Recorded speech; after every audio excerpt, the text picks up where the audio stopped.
तो चलिए आज बात करते हैं इस्तांबुल में हुई इस्लामिक सहयोग संगठन मतलब ओआईसी की विदेश मंत्रियों की बैठक पर। ये उनकी 51वीं बैठक थी, है ना? जी हाँ, 51वीं। और ऐसे समय पर हुई जब मिडिल ईस्ट में तनाव बहुत ज़्यादा है। गाज़ा संकट तो चल ही रहा है और फिर इजराइल ईरान की हालिया झड़पें भी हुई। माहौल काफ़ी, आप कह सकती हैं, गर्म था। हाँ, बिल्कुल। तो हमारे पास कई न्यूज़ रिपोर्ट्स हैं इस पर।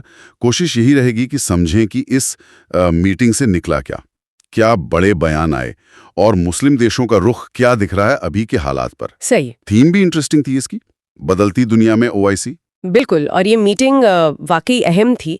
करीब 50 मुस्लिम बहुल देशों के फॉरेन मिनिस्टर्स थे और कई इंटरनेशनल बॉडीज़ के रिप्रेजेंटेटिव्स भी आए थे। और हाँ, इसी बैठक में तुर्की ने ओआईसी फॉरेन मिनिस्टर्स काउंसिल की प्रेसिडेंसी संभाली है। अच्छा। तो जाहिर है चर्चा का बड़ा हिस्सा गाज़ा के जो मानवीय हालात हैं उन पर था। इजरायली ईरान टेंशन, इस्लामोफोबिया का बढ़ता मुद्दा और रीजनल अस्थिरता, ये सब मेन पॉइंट्स थे। इस बैठक में एक आवाज जो काफी बुलंद सुनाई दी वो मेजबान देश तुर्की की थी, खासकर राष्ट्रपति एर्दोगान के बयान। उन्होंने तो सीधे सीधे इजरायली प्रधानमंत्री नेतन्याहू को क्षेत्रीय शांति में सबसे बड़ी बाधा कह दिया। हाँ, ये बहुत स्ट्रॉन्ग स्टेटमेंट था। और उन्होंने बात सिर्फ गाज़ा तक नहीं रखी। एर्दोगान ने ईरान पर जो हालिया इजरायली हमले हुए उनको भी पॉइंट आउट किया। कहा कि ये हमले जानबूझकर किए गए, ठीक ईरान अमेरिका न्यूक्लियर बातचीत से पहले माहौल बिगाड़ने के लिए। अच्छा। और वेस्टर्न लीडर्स पर भी निशाना साधा कि वो इजराइल को बिना शर्त सपोर्ट दे रहे हैं। ये दिखाता है कि तुर्की अब कितना मुखर हो रहा है इस मुद्दे पर। बिल्कुल, शायद बदलती दुनिया में अपनी भूमिका को वो और मजबूत करना चाह रहे हैं। हाँ, और उन्होंने ये भी खाफ कहा कि तुर्किया मध्य पूर्व की सरहदों को खून से फिर से खींचने नहीं देगा। ये बात उस बदलती दुनिया वाली थीम से भी जुड़ती है जहां रीजनल पावर्स अपना रोल नए सिरे से देख रही हैं। सही कहा। उन्होंने फिलिस्तीनियों पर हमलों के खिलाफ इस्लामी दुनिया से एकजुट और जोरदार आवाज उठाने की भी अपील की। साथ ही फिलिस्तीनी सेल्फ डिटर्मिनेशन के लिए सपोर्ट दोहराया और ईरान न्यूक्लियर इश्यू को भी डिप्लोमेसी से सुलझाने पर जोर दिया। तो मतलब कड़े बयान भी और डिप्लोमेसी की बात भी। हाँ, एक तरह का बैलेंस कह सकते हैं। अच्छा, ईरान का क्या रुख रहा? सुना है उनकी रिक्वेस्ट पर एक अलग से मीटिंग भी हुई थी। हाँ, ये सही है। ईरान के कहने पर इजरायली हमलों पर चर्चा के लिए एक स्पेशल क्लोज डोर सेशन रखा गया था।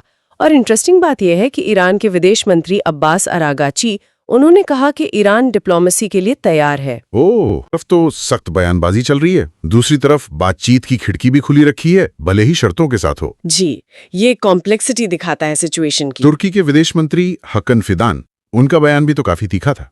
उन्होंने कहा कि असल में कोई फिलिस्तीनी, लबनानी, सीरियाई, यमनी या ईरानी प्रॉब्लम नहीं है, बल्कि एक इजरायली प्रॉब्लम है। हाँ, ये बहुत ही डायरेक्ट और ब्लंट टिप्पणी थी। फिदान ने ईरान पर 13 जून के हमलों की निंदा की और मुस्लिम देशों के खिलाफ ये जो असीमित आक्रामकता चल रही है उसे खत्म करने को कहा। और ये चेतावनी भी दी कि हालात को ऐसे बिगड़ने से रोकना होगा जिससे रीजनल और ग्लोबल सिक्योरिटी खतरे में पड़ जाए। ओआईसी के सेक्रेटरी जनरल हिसैन इब्राहिम ताहा, उन्होंने भी गाजा ऑपरेशंस की निंदा की मांग की।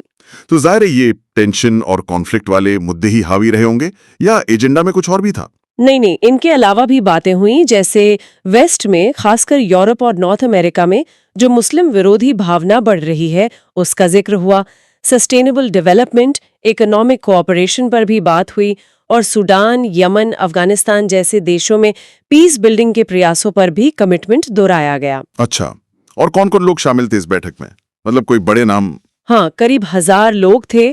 टॉप डिप्लोमैट्स तो थे ही, साथ में यूएन के ऑफिशियल्स भी थे, जैसे मिगेल एंजल मोराटिनोस, वो यूएन अलायंस ऑफ सिविलाइजेशंस के हैं, और फिलिप लाजारिनी भी थे, जो यूएनडब्ल्यूआरए यानी फिलिस्तीनी शरणार्थियों के लिए यूएन एजेंसी के चीफ हैं। अच्छा, तो कुल मिलाकर अगर देखें तो इस्तांबुल समिट ने इजरायली एक्शन के खिलाफ एक क्लियर और एकजुट मुस्लिम स्टैंड दिखाया है। हाँ, जिसमें तुर्की की तरफ से काफी तीखी आवाज उठी। हाँ, लेकिन डिप्लोमेसी की गुंजाइश भी है जैसा हमने देखा, पर तनाव तो साफ है। बिल्कुल, और यहीं पर वो बड़ा सवाल आता है।